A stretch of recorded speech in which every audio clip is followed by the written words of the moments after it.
Hi hello నమస్తే, నేను P Katta Karthik. Pawan the real power star, Pawan the game changer, Pawan is a great role model, ఇది and great personality.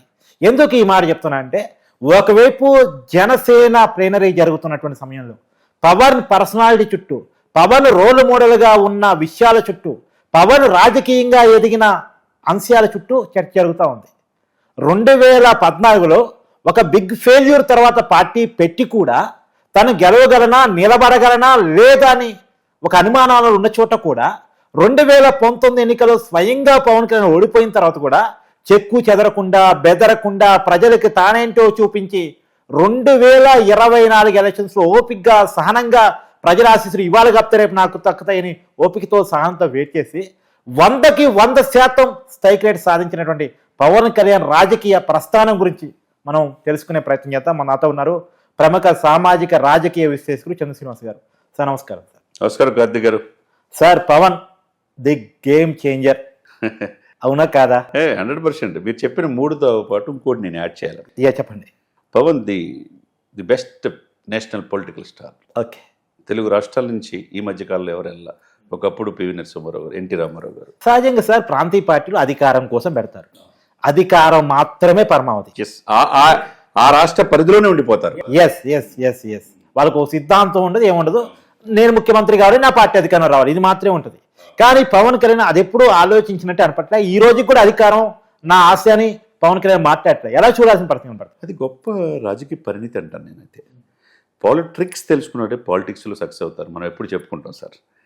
Politics అలవర్చుకున్నాడు, ఎటువంటి అనుభవం లేకుండా దశాబ్దన్నర చూశాడు, సమాజాన్ని పరిశీలించాడు. ఎక్కువ చదువుకోలే కానీ సమాజాన్ని చదివాడు. అవును. ప్రజల బాధల్ని, ప్రజల కష్టసుఖాలని దగ్గరుండి చూశాడు. ఈ దేశ గొప్పతనం దేశానికి నేనేమిచ్చాను అనేది కాకుండా, నేను దేశానికి ఏమిచ్చాను, దేశం నాకేమిచ్చింది అనేది కాకుండా, దేశానికి నేనేమిచ్చాననే ఇదిలో ఆయన ముందుకెళ్తున్నాడు. నేను ఎందుకనే ఆయన ప్రాంతీయ పార్టీలు రాష్ట్రాలకు మాత్రం ఆ బోర్డర్లు ఉంటాయి, సరిహద్దులు దాటి మిగతా రాష్ట్రాలు కూడా విస్తరించి మహారాష్ట్రలో కూడా సక్సెస్ చూపించాడు. ఈ దేశానికే 100 కోట్ల మంది హిందువులకు ఎప్పుడైతే సనాతన సాంప్రదాయ పరిరక్షణ బోర్డు అన్నాడో 100 కోట్ల మంది హిందువులకు ప్రతినిధిగా అయ్యాడు. నార్త్ ఇండియన్స్ కూడా పవన్ లాంటి లీడర్ మాకు కావాలంటున్నారంటే ఏ విధంగా ఎమర్జ్ అయ్యాడో గ్రాఫ్ మనం చూడాలి. అలాగే దీంతోపాటు మీరు చెప్పినప్పుడు ఒక నాయకుడు సక్సెస్ అవ్వాలంటే సార్, మీరు చెప్పిన పాయింట్ ఆఫ్ వ్యూలో ఓర్పు ఉండాలి, నేర్పు ఉండాలి, చేర్పు ఉండాలి. అవును. ఈ 4 కలిస్తే పవన్ కళ్యాణ్. నేను ఎప్పుడు చెప్తా ఉంటా, గత 2 సంవత్సరాలు నేను చెప్తున్నా, ఈ 4 లక్షణాలు పునికి పుచ్చుకున్నట్టుగా ఉండి స్థితప్రజ్ఞుడిగా రాజకీయాలు ఉన్నాడు కాబట్టి ఈరోజు ప్రజల్లో ఆయనకి ఎదురే లేదు. ఆయన ఏం చేసినా వ్యూహాత్మకం. ఆయన స్ట్రాటజీ వేరు, ఆయన ఊహలు ఎవరికీ అందవు. ఆయన వ్యూహాత్మకమైన రాజకీయాలు చేస్తున్నాడని ఈరోజు దేశం మొత్తం చూస్తుంది. అవునంటారా కాదంటారా? ఖచ్చితంగా అంతే కదా. రెండోది ఏంటంటే, మహాభారతంలో ఒక స్టోరీ ఉంటుంది. నువ్వు నీ శత్రువు ఎవరో క్లారిటీ ఉండాలి. పవన్ కళ్యాణ్ తన శత్రువు ఎవరో, తను ఎవరి మీద పోరాటం చేస్తున్నాడో, తను ఎవరిని అంతమొందించడానికి పొలిటికల్గా ప్రయత్నం చేస్తున్నాడు అనేది క్లారిటీ ఉంది. ఆ శత్రువుని ఎంచుకొని పోరాటం చేయడం కూడా చాలా క్లియర్. అవునంటారు కాదంటారా? 100%.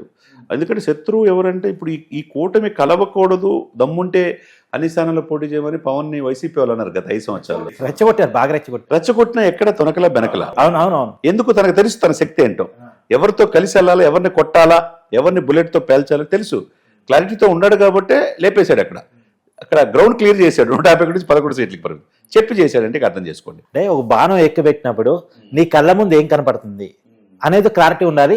పవన్ కళ్యాణ్కి ఆ క్లారిటీ ఉంది. ఆ క్లారిటీ ఉంది కాబట్టి చెప్పి కొట్టాడు. అదే సమయంలో కొట్టే క్రమంలో ఆయన అనేక అవమానాలు పొందాడు. అవునవును. ఇతను ఉంటే నేను గెలవడు, ఇతను గనక టీడీపీకి సపోర్ట్ చేస్తే, మోదీ కూడా కలిస్తే మేము గెలవమని వైసీపీకి కూడా తెలుసు. అవును.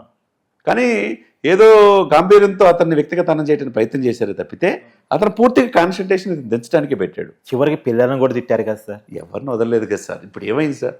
ఇప్పుడు ఏమైంది ఈ పరిస్థితి? అవును. ఈరోజు జగన్మోహన్ రెడ్డి గారి పరిస్థితి ఏంటంటే, రాజకీయాలు ఇంత ఘోరంగా కూడా ఓడిపోతారా అనేది ఆయా పార్టీ నేతలు అనుకున్నారు. చివరికి తన జగనన్న వదిలిన బాణం షర్మిలానే ఆయన వైపు దూసుకెళ్తుంటే, చివరికి తన తల్లికి కూడా తను వివేదిస్తే, ఇంకెవరు ఆయనకి సొంత ఇంట్లో కుటుంబానికి చేయలేనివాడు ఈ రాష్ట్రానికి ఏం చేస్తాడని ప్రజలు అంటున్నారు. ఇక్కడ అదే ఆ పార్టీ ఎలా మారిందంటే, ఎర్రు సైకో రౌడీ అండ్ కరప్టెడ్ పార్టీగా మారింది.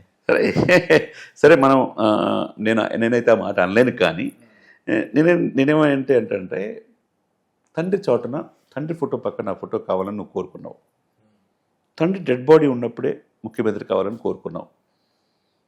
కాంగ్రెస్ నాయకత్వం ఒప్పుకోపోయేసరికి పార్టీ పెట్టావు సపరేట్గా, పోరాడావు, సంవత్సరం పైన జైల్లో ఉన్నావు. కానీ మొక్కవని ధైర్యంతో ప్రజల్లోకి వెళ్ళావు. వెళ్ళినప్పుడు మీకు 151 సీట్లు ఇచ్చినప్పుడు, 22 మంది ఎంపీలు ఇచ్చినప్పుడు స్పెషల్ స్టేటస్ తీసుకొస్తా అన్నావు. Special status తీసుకురాలేకపోయావు. మెడల్ వంచి తెస్తా అన్నాడు. ఎవరు మెడల్ ఉంచారు ఇక్కడ?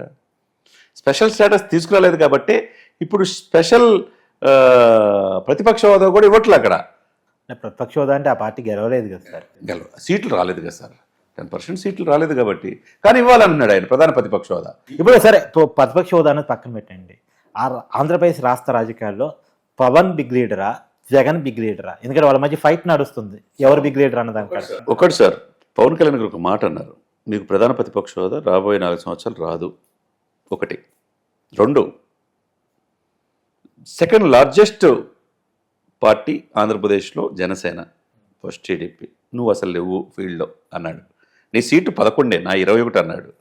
3, ఒకవేళ నువ్వు ప్రధాన ప్రతిపక్ష హోదా కావాలి అనుకుంటే జర్మనీ వెళ్ళమన్నాడు. ఎందుకు ఓట్ బ్యాంక్ పర్సంటేజ్ ప్రకారం అడగటానికి అక్కడ స్కోప్ ఉంది కానీ ఇక్కడ లేదని. అంటే ఏంటి, ఇక్కడ క్లారిటీతో చెప్పాడు కదా. ఆ మాట అనేసరికే బాధేసి ఒకవైపు ఏమో పార్టీని వదిలిపెట్టి వెళ్ళిపోతున్నారు బంధువులు కాడి నుంచి అందరూ. క్యాడర్ దూరం అయిపోతుంది, నిస్తేజం అయిపోతుంది. చివరికి జర్మనీ వెళ్ళమంటున్నాడు. ప్రధాన ప్రతిపక్ష హోదా కూడా ఇవ్వట్లా. మరి అని వీళ్ళని విడిగొడదాం అనుకుంటే వీళ్ళు విడిపోవట్లా, ఇంకా దృఢమైన బంధం అవుతుంది. ఈ ఫ్రస్ట్రేషన్తో ఏమవుతుంది, చివరికి ఆయన ఎమ్మెల్యే కార్పొరేటర్ తక్కువ, ఎమ్మెల్యేకి ఎక్కువ, కార్పొరేట్కి ఎక్కువ, ఎమ్మెల్యేకి తక్కువ అని అన్నాడు. అంటే దీన్ని బట్టి ఏంటంటే చుట్టూ మేర కనుచూపు మేరలో ఆయనకి అధికారం కనపట్లేదు సార్. రోజు రోజుకి గ్రాఫ్ పడిపోతుంది. మన గ్రాడ్యుయేట్ ఎమ్మెల్సీ ఎన్నికల్లో చూసాం కదా రిజల్ట్. గుంటూరులో అసలు గుంటూరునే కదా, ఎక్కడ పోటీ చేయలే. మరి ఎందుకు అంత గట్స్ ఉంటే, అంత దమ్ము ఉంటే ఎందుకు పోటీ చేయలేపారు? 2,40,000 ఓట్లు ఏమో ఆలపాటి రాజా గెలిచాడు అక్కడ. ఏమంటారు దీన్ని బట్టి? కాబట్టి ప్రజలు చాలా తెలియగలరు. అల్టిమేట్గా ఏంటంటే అండి, పవన్ కళ్యాణ్ అనే వ్యక్తి ది బెస్ట్ పొలిటీషియన్గా ఎమర్జ్ అయ్యాడు జాతీయ స్థాయిలో. ఆయన 20 మంది ఎంపీలు, 20 రాష్ట్రాలకు ముఖ్యమంత్రులు ఉన్న ప్రముఖ నాయకులు ఉన్న మోదీ గారి పక్కన, మోదీ గారు ఎంటర్ అయిన తర్వాత అందరికంటే ఎవరితో ఎక్కువ స్పెండ్ చేశాడు సార్ స్టేజీ మీద? పవన్తోనేగా. అవును. ఆ రోజున 2 సంవత్సరాల క్రితం ఈ కూటమి ఏర్పడినప్పుడు ఉభయ తెలుగు రాష్ట్రాల నుంచి ఆహ్వానం పొందిన ఏకైక వ్యక్తి ఎవరండి? పవన్. ఆ రోజు ఆయన ఎమ్మెల్యేనా? కాదు. ఆ రోజు ఫోటో చూడండి, లెఫ్ట్ సైడ్ ఉంటాడు. ఈ రోజు రైట్ సైడ్కి వచ్చాడు. దీన్ని బట్టి ఏమనాలా? రాజకీయాల్లో క్లియర్ కట్ క్లారిటీ ఉండాలా. అది మోదీ గారు ఈ దేశాన్ని ప్రధానమంత్రి అవ్వగలరని 2014లోనే గ్రహించాడు పవన్. అదే సమయంలో పవన్కి అద్వితీయమైన రాజకీయ భవిష్యత్తు అని చెప్పి మోదీ గారు గ్రహించాడు. కాబట్టి ఈయన పవన్ కాదు తుఫాన్ అన్నాడు. అటు దేశ ప్రధాని మన్నలను, అనేక దేశాల అధ్యక్షుల మన్నలను పొందే మోదీ గారే ఈయన పవన్ కాదు తుఫాన్ అన్నాడంటే ఇది కనపట్లేదా జగన్మోహన్ రెడ్డి గారికి? కార్పొరేటర్కి ఎక్కువ, ఎమ్మెల్యేకి తక్కువ అన్నావు. కనపడినట్టు నటించాలి అంతే కానీ. కాబట్టి మీరు అన్నట్టు మంచి టాపిక్ తీసుకున్నారు. ఈ ప్లీనరీ సందర్భంగా 12వ ప్లీనరీలో ఆయన ఆంధ్రప్రదేశ్ ప్రజలు కూడా ఆయన అభిమానులు ఏంది ఈసారి సింగిల్ డిజిట్కి వైసీపీని పరిమితం చేయటమే మా జయం అని చెప్పి ప్రకటించబోతున్నారట. సరే అదే అంటున్నారు. ఇంకోటేమో ఈయన కార్పొరేటర్కి ఎక్కువ, ఎమ్మెల్యేకి తక్కువ అన్నాడు కదా, దానికి కూడా సమాధానం చెప్పాలి. అవును. ఆయన ఏం చెప్తాడు అనుకున్నాడు? తర్వాత ఈ జనసేన ప్రాంతీయ పార్టీకి ఉంటుందా, ఇతర రాష్ట్రాల్లో కూడా విస్తరిస్తుందా, జాతీయ పార్టీగా ఎమర్జ్ అవుద్దా? ఎందుకంటే గాజు గ్లాసు కూడా శాశ్వతంగా కేటాయించారు కదా. మహారాష్ట్ర ఎన్నికల ప్రచారంలో చాలా యాక్టివ్గా పాల్గొన్నారు. ప్రచారం చేసిన ప్రతి చోట గెలుపొందింది కూడా. రేపు తెలంగాణలో కలిసి పోటీ చేస్తామంటున్నారు. తమిళనాడులో కూడా విశేషంగా తెలుగు వాళ్ళు ఉన్నారు. కర్ణాటకలో ఉన్నారు. ఆల్రెడీ తమిళ రాజకీయాలు ఏలు పెట్టినట్టున్నారు కదా. ఏలు పెట్టారు. మరి ఎన్నింటి మధ్య ఈ జనసేన పార్టీ జాతీయ పార్టీగా, ఎందుకంటే ఒకప్పుడు టీఆర్ఎస్ పార్టీ బీఆర్ఎస్కి వెళ్ళింది, టీడీపీ కూడా జాతీయ పార్టీ అయిపోయింది. అదే సమయంలో భవిష్యత్తు ప్రణాళిక ఏం ప్రకటిస్తాడనేది అందరూ ఉత్సుకతతో ఎదురు చూస్తున్నారు. Thank you sir. Thank you.